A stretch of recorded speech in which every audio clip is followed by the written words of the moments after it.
느헤미야에게 배우다 오늘 10번째 시간입니다. 무엇이 나를 두렵게 하는가? 무엇이 나를 두렵게 하는가? 여러분에게는 요즘 어떤 두려움이 혹시 있으십니까? 인간은 다 누구나 두려움을 갖고 살아갑니다. 우리를 두렵게 하는 여러 가지 요인들이 참 많죠. 실패에 대한 두려움. 실패하면 어떻게 하나? 잘못되면 어떻게 하나? 수치에 대한 그런 두려움도 있습니다. 또한 상실에 대한 두려움, 소중하게 생각했던 것을 잃어버리고 소중했던 사람들을 잃어버리는 것에 대한 두려움, 궁극적으로는 죽음에 대한 두려움을 안고 살아가죠. 이러한 두려움을 느끼는 것은 인생의 첫 순간부터 시작이 됩니다. 아기가 태어나는 과정을 한번 생각해 보십시오. 한 생명이 태어나는 순간 그 신생아는 힘차게 큰 울음을 정말 울어제끼죠. 그 모습을 본 엄마 아빠도 함께 웁니다. 하지만 우는 이유는 달라요. 그 부모의 울음은 기쁨과 감격의 울음, 눈물이고 그 아기의 울음은 두려움의 울음입니다. 새로운 환경, 새로운 세계에 대한 본능적인 그런 두려움이죠. 어머니 태중에서부터 편안하게 막아졌던 그 태 속에서 이제 빛 가운데로 노출이 됩니다. 그동안 캄캄한 세계 속에 있었는데 이제는 빛의 세계로 나온 거죠. 양수의 보호막이 거치면서 이제 새로운 호흡을 하게 됩니다. 탯줄이 아니라 이제 폐로 숨을 쉬어야 돼요.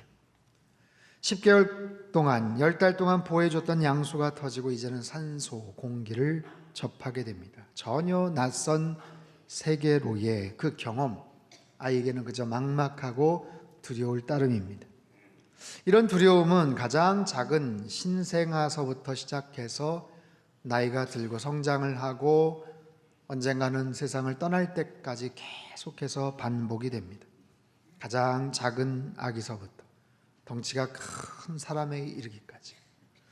지난주에 우리나라 최용만 선수가 서울 KBS 아레나홀에서 열린 무제한급 입식 스페셜 매치에서 헝가리의 다비드 미하일로프라는 선수와 시합을 벌였어요. 이 미하일로프라는 헝가리 선수는 키가 195cm, 110kg의 아주 큰 체구를 갖고 있습니다. 하지만 최용만 선수는요, 무려 키가 2m 20에 육박을 합니다. 몸무게는 150kg, 거인이죠. 잘 상상이 안 되시면 그냥 175cm 정도 되는 성인 남자가 2m 정도 되는 사람과 격투기를 벌인다고 생각을 하시면 돼요. 완전히 초등학생과 고등학생과의 무슨 싸움과도 같죠. 당연히 덩치가 크고 키가 큰 선수가 유리할 줄 알았어요. 그런데 이 경기에서 최용만 선수가 49초 만에 KO패를 당합니다. 1분을 넘기질 못했어요. 안타까운 패배라며 인터뷰하는 기자에게 최용만 선수가 이렇게 말합니다. 하기 전까지는 자신이 있었는데 막상 링 위에 오르니까 아무것도 보이지 않더라고요. 그러면서 두려움이 막 엄습해 오는데 순간적으로 집중력을 잃고 움츠려들었습니다. 2m 20의 거인을 보면서 상대 선수가 겁을 먹고 두려워하는 게 아니라 오히려 이 큰 덩치의 우리 최 선수가 두려움을 느꼈다는 거예요. 두려움은 누구에게나 다 찾아옵니다. 어떤 환경, 어떤 조건, 나이와 상관없이 누구에게나 이 두려움이라는 것은 찾아와요. 그래서 더 많은 돈이 있으면, 아니면 더 높은 권세가 있으면, 더 막강한 힘을 갖고 있으면 그 두려움으로부터 좀 더 자유할 수 있을까 생각을 하지만, 막상 더 많은 돈이 있고 더 높은 자리에 있으면 그것을 지키고자 하는 또 다른 두려움이 엄습해 온다는 거죠. 사람은 누구나 다 그렇습니다. 자연 발생적인, 때로는 본능적인, 아니면 어떤 특정한 상황에서의 그런 두려움들이 다 있어요. 그 중에서도 우리를 특별하게 두렵게 만드는 그런 존재들도 있죠. 지난주 설교의 제목 여러분 기억하십니까? 어떤 리더가 될 것인가? 느헤미야서는 리더십의 아주 중요한 교본이라고 할 수 있어요. 리더십의 원리가 무엇인지, 올바른 리더의 원리와 책임, 역할이 무엇인지, 거기에 따른 결과들이 무엇인지, 많은 리더십에 대한 책들을 보면 가장 핵심적인 정의를 영향력이라고 말합니다. 리더십은 영향력이다. 리더의 말 한마디, 결정, 통찰력, 행동 하나하나에 따라서 크고 작은 모습에 영향력을 끼쳐요. 선한 아니면 부정적인 영향력이죠.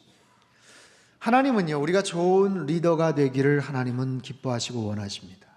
그렇게 해서 하나님의 나라를 더욱더 힘있게 확장시켜 나가고 선한 영향력을 그 영역에 펼쳐나가기를 하나님은 기뻐하시죠. 하지만 사단은 그것을 방해합니다. 좋은 리더들이 세워져서 하나님의 지경이 넓어지는 것을 사단은 싫어하죠. 그래서 방해를 하고 때로는 어떤 리더들을 공격을 합니다. 거기에 중요한 무기로 쓰는 것이 두려움이에요. 두려움. 우리가 겪는 모든 종류의 두려움이 다 사단으로부터 왔다라고 말할 수는 없습니다. 하지만 어떤 특정한 경우에는 그런 공격들이 있더라는 거죠. 오늘 본문 특별히 영적인 측면에서 보면 사단은 느헤미야를 공격하고 있어요. 그를 어떻게든지 두렵게 만들려고 애를 쓰고 있습니다. 자, 이 두려움이라는 것이 언제 찾아올까요? 어떤 모습으로 찾아올까요? 거기에 맞서서 이기려면 어떻게 해야 될까요? 오늘 본문 차근차근 함께 살펴보기를 원합니다. 1절 말씀을 다시 한번 읽어볼까요? 1절 시작. 산발랏과 그 나머지 우리의 원수들이 내가 성벽을 건축하여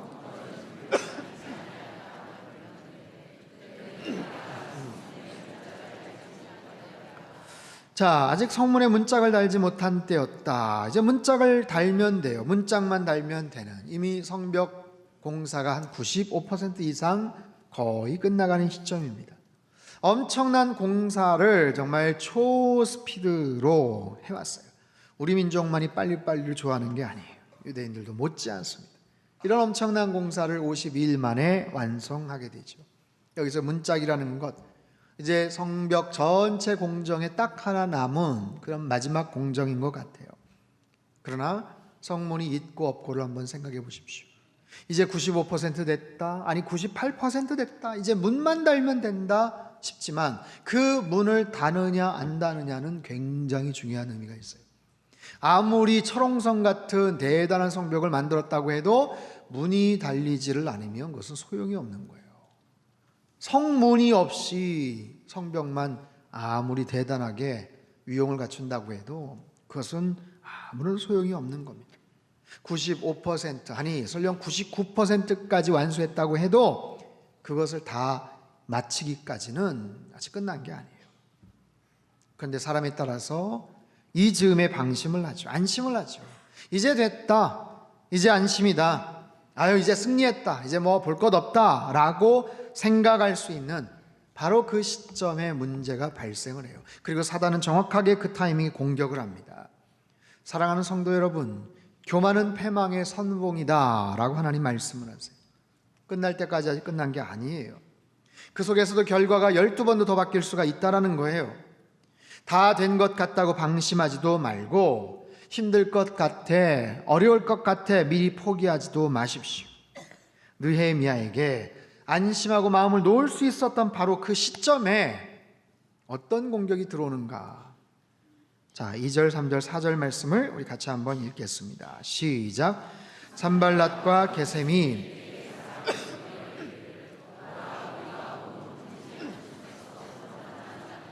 실상은 나를 해하고자 함이었더라. 내가 곧 그들에게 사자들을 보내어 이르기를 내가 이제 큰 역사를 하니 내려가지 못하겠노라.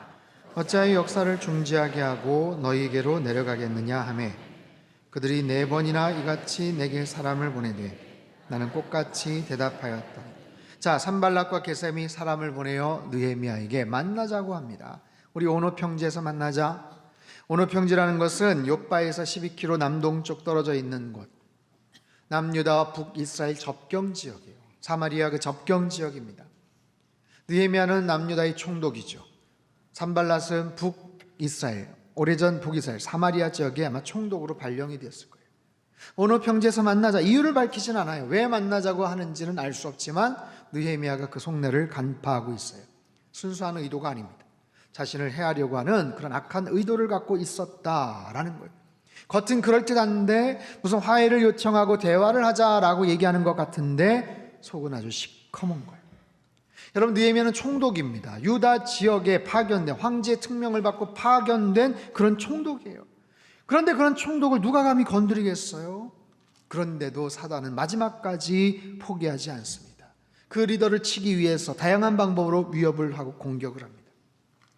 만약에 이 상황에서 느헤미야가 이런 생각을 만약에 가졌다면, 즉 내가 하나님의 사람인데 서로 친하게 지내야지, 화해하면서 지내야지, 용서해야지, 내 이웃을 내 몸과 같이 사랑하라고 하셨는데 요즘 뭐 공격도 없고 요즘 그냥 마음이 다 그냥 누그러진 것 같은데 내가 먼저 안 그래도 연락을 했어야 되는데 이렇게 연락이 오니까 그냥 가서 만나서 이야기도 하고 좀 회포를 풀을까?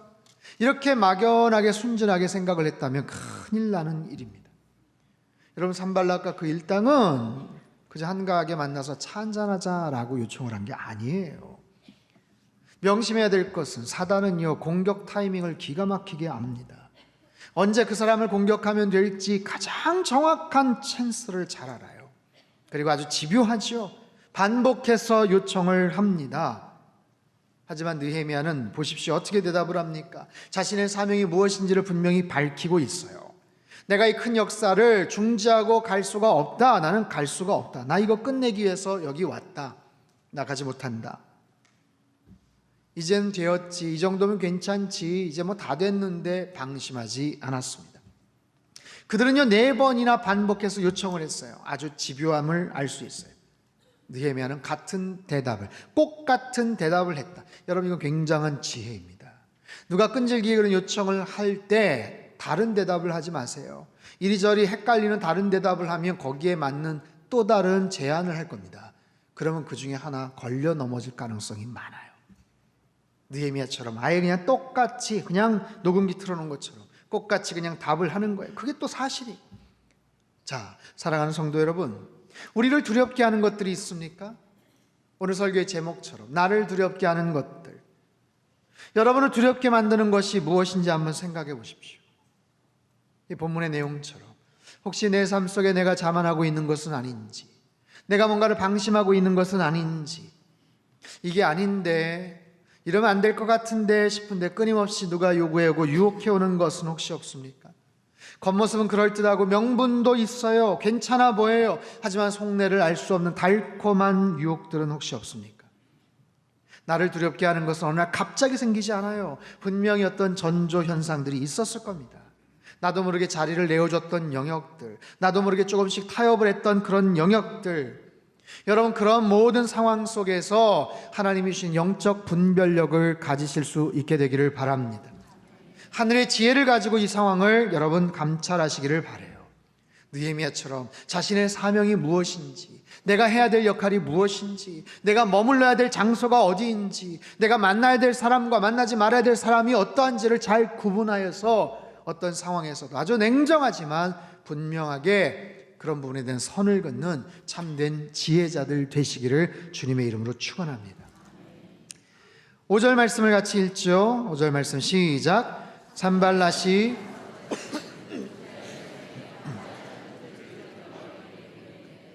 봉하지 않은 편지를 내게 보냈다. 4번이나 끈질기게 요청을 했던 산발랏, 느헤미야에게 이번에는 편지를 보내요.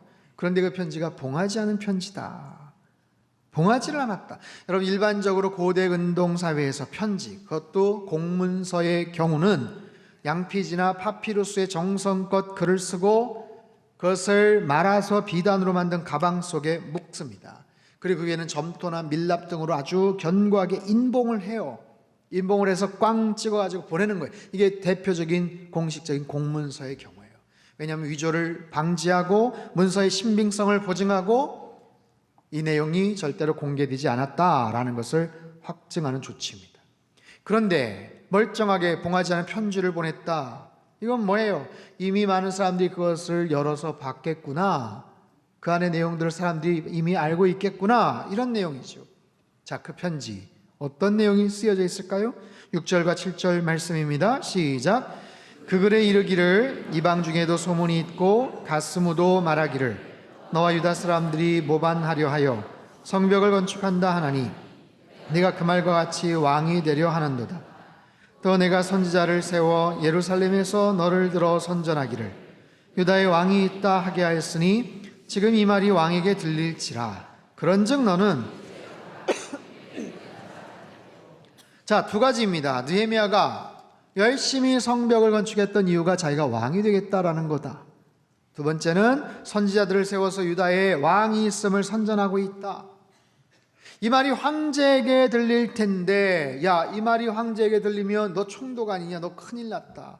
이거 어떻게 할래? 우리 상의하자. 와서 나랑 의논하자 라는 거예요. 모반이라는 단어가 나왔어요. 이거는 배신, 반역, 난동을 일으키다 그런 뜻입니다. 구약 성경에 25번 등장을 하는데 대개 하나님 앞에서의 반역, 그리고 다른 어떤 왕, 어떤 권세 앞에서의 저항을 의미합니다. 산발랏은 그런 내용의 편지를 담아서, 봉인되지 않은 편지를 담아서 느헤미야에게 보냅니다. 자, 느헤미야가 이 편지를 받고 어떻게 반응을 할 것인가? 그런 기대를 합니다. 당장 나를 만나자고 쫓아오겠구나. 그게 싫으면 페르시아에 빨리 황급하게 가서 오해가 생긴 것 같은데요 하면서 뭔가 해명을 하겠구나. 어쨌든 중요한 것은 지금 마지막 단계에 있는 이 성벽 공사가 일단 중지되겠구나라는 거예요. 어떻게든지 그 성벽 공사를 중단시키고 싶은 그런 악한 마음이 있어요. 느헤미야는 어떻게 행동을 했을까요? 이 봉인되지 않은 편지를 받고 그는 움직이지 않았습니다. 움직이지 않았어요. 왜냐하면 먼저 출처를 생각합니다. 이 말이, 이 소문이, 이 말이 어디에서부터 비롯된 것인가 라는 것을 그는 따졌다는 거예요. 5절 이하에 보면요, 그 종자의 손에 봉하지 않은 편지를 들려 내게 보냈는데 그 글에 이르기를 이방 중에도 소문이 있고 가스무도 말하기를. 이방 중에 소문이 돈다는 거예요. 가스무도 말했다. 가스무는 누구냐면 산발락과 더불어 느헤미야를 괴롭혔던 아라비아 총독 게셈, 이 사람의 아라비아식 이름입니다. 즉 아라비아 지역에도 이미 소문이 돌았어. 아라비아 총독이 와서 그러는데 야, 그 지방에도 지금 소문이 파다하대, 뭐 이런 얘기예요. 반역을 도모하고 역모를 꾸미고 스스로 왕이 되겠다고, 그래서 그렇게 열심히 성벽 재건을 했구만. 밤낮으로 그렇게 사람들 채근하면서 그렇게 성벽 재건했던 이유가 바로 그 이유구만. 자기가 왕이 되려고 했구만. 여러분, 이 이야기가 황제의 귀에 들어가면 굉장히 위험할 수 있죠. 그럼에도 느헤미야는 아주 단호합니다. 전혀 흔들리지 않습니다. 8절을 보면 내가 사람을 보내어 그에게 이르기를 네가 말한 바 이런 일은 없는 일이요 네 마음에서 지어낸 것이라 하였나니. 여러분, 느헤미야는요 이 거짓된 편지 때문에 두려워하지 않습니다. 다른 사람들 같으면 걱정을 하고 두려워할 수 있는 상황인데 그는 아주 의연합니다. 그리고 아주 단호하게 대처를 해요. 왜냐하면 자기가 한 게 아니니까. 자기는 그런 의도가 없으니까. 자기는 절대로 그런 생각을 가진 적이 없으니까. 그러나 소문이 퍼져나간다면, 거짓된 소문이 확산된다면 그래도 할 수 없지. 그것 때문에 나는 흔들리지 않을 거야 라는 거예요. 여러분 보십시오. 많은 사람들이, 오늘날 많은 현대인들이 사람들의 시선, 사람들의 의견에 굉장히 민감합니다. 사람들이 나를 어떻게 볼까? 사람들이 나를 어떻게 생각할까? 더군다나 잘못된 정보, 거짓된 소문 때문에 불안해합니다. 자, 무엇이 나를 두렵게 하는가? 나를 둘러싼 여러 가지 루머가 있어요. 소문들이 있어요. 이건 마치 형체 없는 괴물과 같아서 중심을 잡지 못하고 자존감이 약한 사람들을 그냥 이리저리 휘둘리게 합니다. 인터넷상을 보세요. 악플들, 무서운 댓글들, 남들의 아주 혹독한 평가들, 다른 사람들이 나를 어떻게 볼까? 내가 속해 있는 공동체에서 사람들이 나를 어떻게 평가할까? 내가 어떤 단톡방에 속해 있는데 그 사람들이 나를 어떻게 바라보는 걸까? 이런 부분에 지나치게 예민한 경향들이 있어요. 여러분, 사실 소문이 퍼져나가는 것을 막을 수는 없습니다. 적어도 오늘 본문에서 이 소문이란 거짓된 정보죠. 소위 말해서 가짜 뉴스거든요. 전혀 얼토당토하는 가짜 뉴스, 그 소문이 퍼질 수 있습니다. 부정적인 뉴스, 거짓된 정보는 더 빠르게 퍼져나가는 경향이 있죠. 하지만 가짜 뉴스만 퍼져나가는 것 아니에요. 진실된 정보도 퍼져나갑니다. 속도면에서 좀 차이가 있을지는 몰라도 내가 그 소문 앞에서 떳떳하고 당당하다면, 내가 한 것이 아니라면, 나는 그분에서 정말 진실을 갖고 정직하게 행동을 했던 부분이 있다면 그 소문도, 그 사실도 분명히 퍼져나갈 거예요. 느헤미야가 그랬어요. 난 잘못한 거 없다. 이건 너희들이 꾸민 거 아니냐? 나 그런 적 없다. 나는 당당하다. 나는 의연하다. 예, 내가 잘못한 게 없다면, 그 소문이 사실이 아니라면 느헤미야처럼 당당하셔야 돼요. 두려워하실 필요가 없습니다. 다만 실제로 잘못한 게 없어야 돼요. 나만 잘못하지 않았다라고 스스로만 생각을 하고 만약에 문제가 있다면 안 되겠죠. 자, 여기 진실의 힘이 있어요. 진실의 힘. 내가 행한 것에 대한 그 일들, 그 진실, 그 떳떳함, 소문이 거짓이라면 여러분 그 소문은 얼마 안 가서 힘을 잃게 될 겁니다. 그리고 그 진실이 그 소문을 덮어버릴 타이밍이 올 거예요. 그때까지 잘 참으셔야 돼요. 두려워할 필요가 없어요. 이것이 두려움을 이길 수 있는 또 다른 비결이기도 합니다. 느헤미야의 멋진 반응을 한번 보십시오. 9절 말씀 같이 한번 읽죠. 시작. 그들이 다 우리를 두렵게 하고자 하여 말하기를 그들의 손이 피곤하여 역사를 중지하고 이루지 못하리라 함이라. 이제 내 손을 힘있게 하옵소서. 느헤미야는요, 산발락과 도비아와 게셈이 만나자고 할 때 만나지 않았어요. 그 청에 응하지 않았습니다. 이런 소문이 있다, 이런 소문이 돈다 할 때 그는 당황하지 않았습니다. 왜냐하면 자신의 삶에 대한 정직성, 진실, 진리의 어떤 자신감이 있었어요. 그럼에도 만약에 소문이 퍼져나간다, 이건 어떻게 할 수가 없어요. 퍼져나가는 소문을 느헤미야가 막을 수는 없습니다.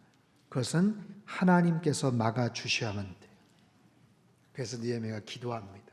하나님, 이제 나의 손에 힘을 더하여 주시옵소서. 내 손을 힘있게 하여 주시옵소서. 그는 하나님을 의지합니다. 그도 마음이 편하진 않았을 거예요. 두려움이 있었겠죠. 왜 없겠어요? 상황이 묘하게 돌아가고 특별히 자기를 신뢰해줬던 왕이 그것 때문에 실망을 하면 어떻게 하나. 그리고 당장이라도 소환 명령이 떨어지면 어떻게 하나. 그러나 느헤미야가 하나님을 신뢰하는 거예요.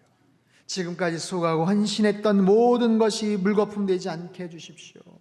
이런 속상한 결과가 나지 않게 해주십시오. 그는 기도합니다. 사랑하는 성도 여러분, 여러분에게 어떤 두려움이 있습니까? 요즘 무엇이 여러분을 두렵게 만들고 있습니까? 제가 아는 한 목사님은 비행기 공포증이 있어요. 이륙할 때마다, 비행기 많이 타셨는데 이륙할 때마다 늘 눈을 찔끔 감고 간절하게 기도를 하지만 다리는 벌벌벌 떨고 있습니다. 그게 잘 안 되나 봐요.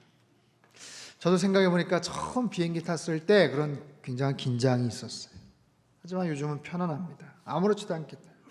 왜냐하면 하나님에 대한 믿음도 있지만 언젠가 그런 글을 읽었어요. 비행기 사고 확률보다 자동차 타다가 사고 날 확률이 훨씬 더 높다. 이야기를 듣고 아하, 마음이 놓이더라고요. 믿음이 생기더라고요. 일전에 우리 목사님들과 패러글라이딩을 탔다고 한 말씀을 드렸죠. 처음 타는 패러글라이딩, 묵직한 낙하산을 메고 높은 절벽에서 휙 뛰어내려야 돼요. 생각해 보니까 별로 두렵지 않았어요.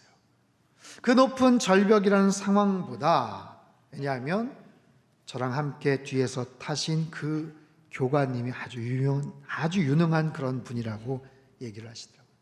그래서 그분에 대한 신뢰 때문에 그랬어요. 만약에 혼자 타라고 그랬으면 절대로 타지 못했을 것 같아요. 여러분, 하나님은요, 우리가 두려워하지 않게 되기를 원하셔요. 성경 곳곳에서 수없이 두려워하지 말라고 말씀을 하십니다. 그런데 꼭 이유를 밝히시죠. 두려워 말라, 내가 너와 함께하기 때문에 그래. 두려워하지 말아라, 내가 너를 도와주리라. 사랑하는 아들아 딸아, 두려워하지 말아라, 너는 나의 백성이다. 두렵겠지만 두려워하지 말라는 거예요. 겁이 나겠지만 겁내지 말라는 거예요. 내가 함께하고 도와주겠노라 약속을 하십니다. 주중에 80세가 넘으신 한 어르신께서 찾아오셨어요. 뇌 쪽으로 가는 경동맥이 꽉 막혀서 한 90%가 지금 막혀가지고 언제라도 뇌 쪽에 큰 문제가 생길 수 있는 그런 상황입니다. 그래서 경동맥 확장 수술을 하셔야 되는데 선뜻 나서는 병원이나 의사가 없는 거예요. 고령이신데다가 너무 위험한 거예요. 수술하다가 문제가 생기면 책임질 것 같으니까 없는 거예요. 그래서 계속 기다리고 찾다가 어느 병원에서 연락이 왔는데 내년 3월쯤 가능하다 이런 얘기를 해요. 언제까지 기다립니까? 근데 다행히 서울의 큰 병원에서 또 그 분야의 아주 유명한 의사 선생님께서 딱한 상황을 들으시고 빨리 입원하시라고 연락이 왔나 봐요. 굉장히 어렵고 위험하지만 한번 해봅시다. 그래서 엊그제 입원하시고 이제 내일 수술을 하세요. 수술이 굉장히 위험하긴 하지만 가만히 계시면 더 위험한 거예요. 이야기를 다 듣고 제가 간절하게 손을 잡고 기도를 해드렸어요. 어르신께서 평온하시더라고요. 걱정하지 않으시더라고요. 그러면서 말씀하세요. 목사님, 하나님께서 잘 도와주실 겁니다. 잘 다녀오겠습니다. 오히려 그런 말씀을 하세요. 너무나도 의연하신 모습에 제가 감동을 받았어요. 사랑하는 성도 여러분, 여러분은 무엇 때문에 두려워하십니까? 건강의 문제입니까? 미래에 대한 그런 문제입니까? 실패하면 어떻게 하지? 잘못되면 어떻게 하지? 새로운 사업을 시작했는데 걱정과 두려움이 앞서십니까? 좀 전에 어르신처럼 무슨 수술을 앞두고 계십니까? 부부관계나 자녀와의 관계 속에 어떤 문제가 있습니까? 우리는 수많은 염려, 근심, 걱정, 두려움을 안고 살아갑니다. 분명히 우리를 두렵게 만드는 요인들이 있어요. 하지만 그 사실보다도 더 큰 사실이 있습니다. 나를 두렵게 만드는 어떤 정보가 있어요. 어떤 뉴스가 있어요. 하지만 그것보다도 훨씬 더 중요한 또 다른 말씀, 또 다른 정보, 하나님의 말씀이 있어요. 그 두렵게 만드는 요인보다 훨씬 더 크고 능하신 살아계신 하나님, 여러분 그 하나님을 늘 바라보며 소망 가운데 승리하며 사시기를 바랍니다. 우리에게 말씀하시는 그분의 음성에 귀를 기울이십시오. 그분께서 말씀하시는 그분의 약속에 여러분 귀를 기울이십시오. 창세기 28장 15절에 이런 말씀이 나와요. 내가 너와 함께 있어 네가 어디로 가든지 너를 지키며 너를 이끌어 이 땅으로 돌아오게 할지라. 내가 네게 허락한 것을 다 이루기까지 너를 떠나지 아니하리라 하신지라. 아멘. 여호수아서 1장 9절에 이런 말씀이 있습니다. 같이 한번 읽어볼까요? 시작. 내가 네게 명령한 것이 아니냐. 강하고 담대하라. 두려워하지 말며 놀라지 말라. 내가 어디로 가든지 내 하나님 여호와가 너와 함께 하느니라 하시니라. 아멘. 이사야 41장 10절 말씀입니다. 시작. 두려워하지 말라. 내가 너와 함께 함이라. 놀라지 말라. 나는 내 하나님이 됨이라. 내가 너를 굳세게 하리라. 참으로 너를 도와주리라. 참으로 나의 의로운 오른손으로 너를 붙들리라. 아멘. 아멘. 여러분, 하나님은 분명히 살아계신 줄 믿습니다. 그 하나님이 저와 여러분을 사랑하고 계시는 줄 믿습니다. 우리의 인생을 지금까지 인도하신 하나님이 여러분의 앞으로의 모든 인생도 인도해 주실 줄로 믿습니다. 하나님 나라에 들어갈 그때까지 하나님이 책임져 주실 줄로 믿습니다. 나를 두렵게 하는 모든 것들로부터 여러분 자유하시기를 주님의 이름으로 축원합니다. 뭔가를 해야 되는 중요한 순간이 있습니까? 치열하게 살아가는 삶의 현장이 있습니까? 중요한 수술을 받아야 되는 순간, 나 혼자서 너무나도 외롭고 어떻게 할지 몰라 하는 그런 여러 가지 열악하고 어려운 순간이 있으세요? 나이가 들고 세월이 점점 흘러갑니다. 몸이 쇠약해져 갑니다. 힘이 빠져갑니다. 그리고 어느 한순간 나의 영혼 하나님께서 불러가시겠죠. 그 마지막 순간까지도 하나님은 절대로 우리를 떠나지 않고 함께 하실 줄로 믿습니다. 그리고 우리에게 말씀하세요. 사랑하는 아들아, 사랑하는 딸아, 무엇 때문에 그렇게 염려하고 두려워하느냐? 두려워하지 마라. 두려워하지 마라. 살아계신 하나님의 이 말씀을 신뢰하시고 주님 안에서 참된 평강과 자유를 누리며 이번 한 주간도 승리하는 한 주간의 삶이 되시기를 주님의 이름으로 축원합니다. 기도하겠습니다. 하나님 아버지, 우리 안에 있는 모든 두려움을 하나님 다 떠나가게 하여 주시옵소서. 주님만을 신뢰합니다. 주님만을 의지합니다. 내일 일이 어떻게 될지 몰라 우리는 염려하고 두려워합니다. 불안해합니다. 하지만 여기까지 어떻게 왔습니까? 하나님이 인도해 주시지 않았습니까? 하나님이 함께 해주시지 않았습니까? 그 하나님이 앞으로도 함께 하시고 인도해 주실 줄로 믿습니다. 나의 남은 시간도 책임져 주실 줄로 믿습니다. 내 안에 모든 근심, 걱정, 두려움, 염려가 다 떠나가게 하여 주시옵소서. 하나님이 주시는 강물과 같은 평강과 참된 자유함 속에서 주님께서 원하시는 삶의 아름다운 결실을 맺으며 살게 하여 주시옵소서. 주님을 신뢰합니다. 주님을 찬양합니다. 주님과의 나와의 관계를 더욱더 바라보며 신뢰하며 이번 한 주간도 승리하며 살아가도록 축복하여 주시옵소서. 존귀하신 예수님의 이름으로 기도합나이다. 아멘.